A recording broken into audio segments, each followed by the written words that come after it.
আমি আমার ভুল বুঝতে পেরেছি। হাজবেন্ড ওয়াইফের মধ্যে ঝগড়া হতেই পারে, তার মানে এই না যে একটা সম্পর্ক ভেঙে যাবে এই ঠুনকো একটা বিষয়ে।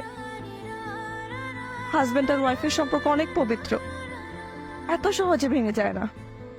আমাকে যেতে দাও প্লিজ। তমা, তুই কিন্তু একবার ভুল করে এই বাড়ি ছেড়ে চলে গিয়েছিলি। হ্যাঁ, আমি তোকে আশ্রয় দিয়েছি।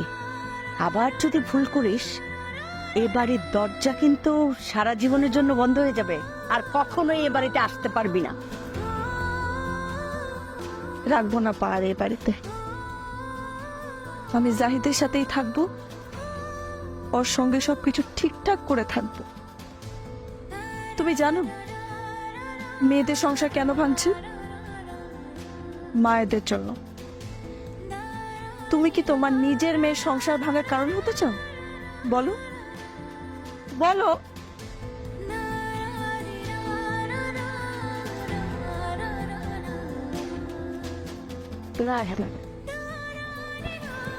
আমি তো সংসার ভাঙার কারণ হতে চাইনি। আমি চাই না আমার মতো তোর জীবনটা একলা হয়ে যাক। আমি চাই আমার মেয়ে সুখে থাক। যা, নিচে যা, জামাইকে নিয়ে উপরে আয়।